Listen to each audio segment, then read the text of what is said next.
صباح الخير. I'm very happy to be here and سعيدة بلقائكم.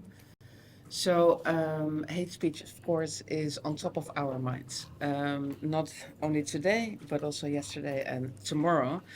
And I would like to start this discussion by asking, what is hate speech really?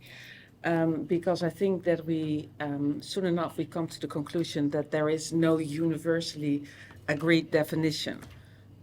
But we can understand that this term to refer to offensive discourse targeting a group or a individual based on inherent characteristics such as race, religion, or gender in a way that may threaten social peace, including by sparking violence.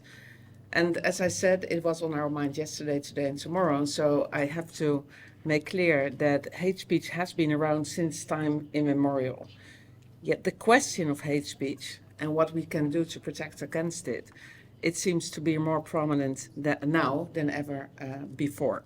So why is that? Well, let us face it, although this is, of course, an era of more affordable and always accessible digital content, and that, you know, it has many benefits, but it also contributes to the proliferation of hate speech as well as mis and disinformation.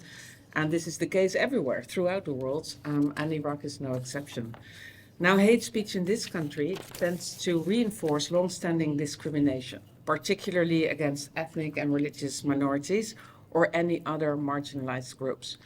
This is seen, of course, most clearly and becomes most acute when political competition or tensions are running high. Now, sometimes hate speech can be overt and explicit, for example, when it directly calls for targeted violence or discrimination against a named group. Other times, it's more subtle and can include the unchecked circulation of unsubstantiated rumors or the repeated use of insulting or demeaning language to reinforce false stereotypes. Now, of course, social media ends up being the main platform, but inflammatory and hateful messages also appear, as we all know, on television, in print media, in graffiti, or in private conversations. And while I have to say it as a woman, while anyone can be targeted, women find themselves particularly affected, especially women in public positions, whether journalists, activists, politicians, or social media influencers. We do not have to search for long before we come across unnecessarily nasty comments intended to degrade, demoralize, or shame women. It happens to me, so I am in a safe place to make a statement like this. Now, things get even worse when there is an intersection of gender and ethnicity or religion. For example, women who are also part of minority communities. And given today's topic, I cannot ignore statements made against people based purely on who they love and, on whom they love and who they are. I think that I would like to emphasize that today as well. Now, the point I want to make more in general is that there are more than words at stake. No matter the group being subjected to inflammatory and hateful messaging, the harsh reality is that we have seen countless examples of high-level public statements encouraging people to conduct serious violence against individuals. And in such a case, one has a lot to answer for. What happened to serving by example? What happened to the adage, let people be? What happened to tolerance and respect for all? Hence, I cannot but overstate the responsibility of leadership also within this context.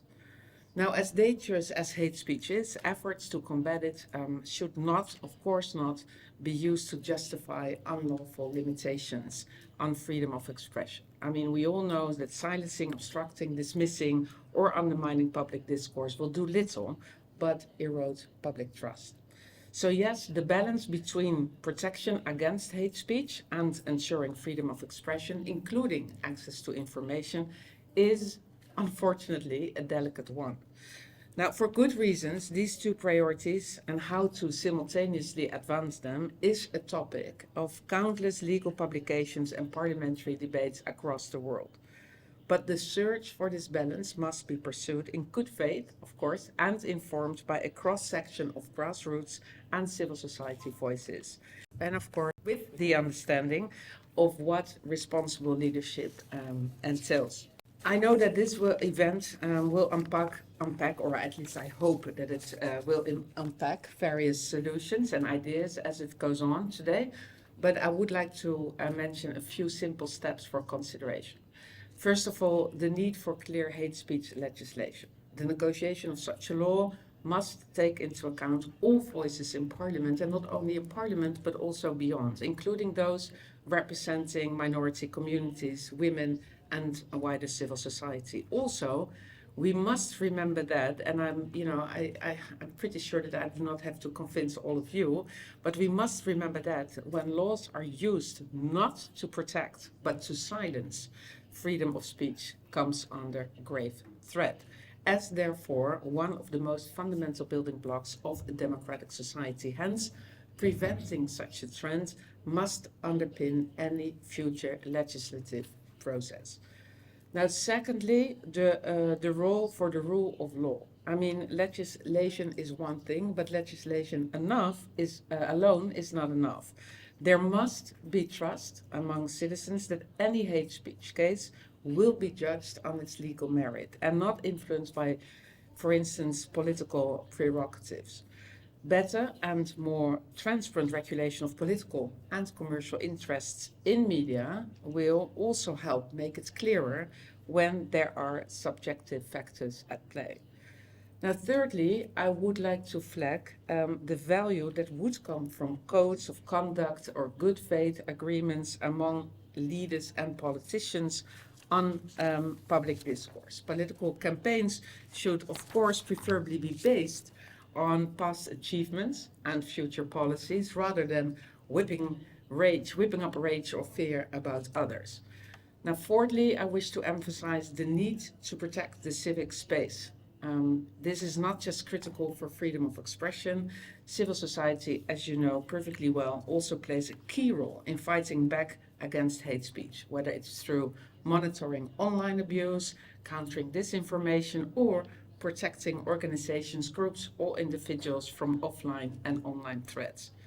And while on this topic, I would, of course, also like to stress the need to engage specifically with young civil society actors. Of course, on the question of tackling hate speech, but also on the many, many other issues central to the future of this country.